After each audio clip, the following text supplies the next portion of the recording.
I'm Dave Dinkle with another 2-minute tip. And this one's somewhat, again, I hate to say controversial, but I'm going to tell you the numbers, and these are the facts as I see them.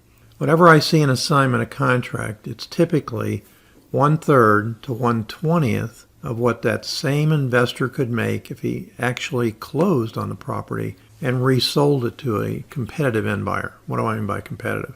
Well, the average investor is told, here's how you find the big guys, the cash buyers, the hedge funds, the guys at the auctions.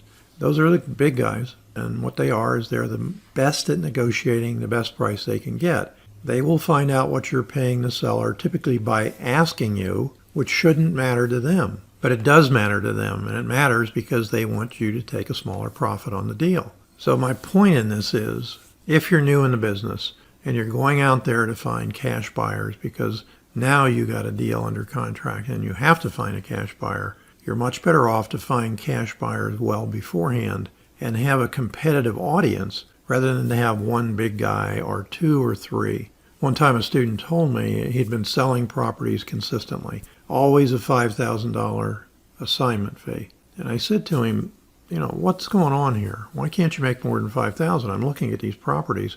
They've got giant spreads in them.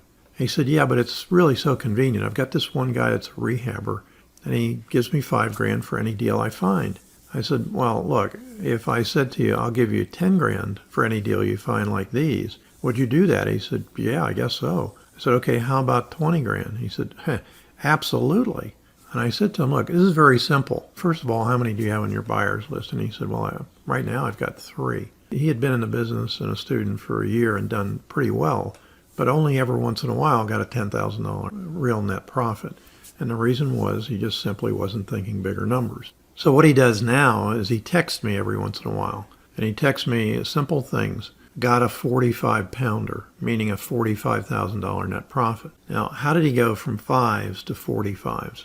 Bigger buyers list. That's all there is to it. It's not technical math. It's not silver bullets. It's not anything except finding a continuous stream of cash buyers. And that's pretty easy to do, frankly. I mean, when you go out there and look at it and you say, well, I do this and I do that and I don't have many. How many should I have?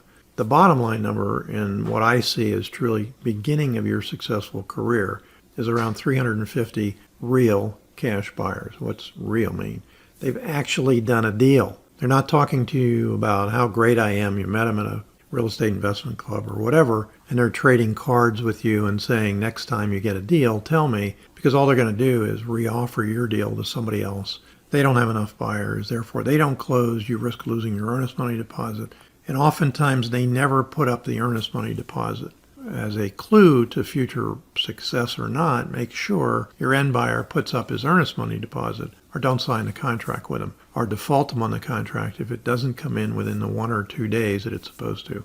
So again, I'm Dave Dinkle. I wish you limitless success in all that you do.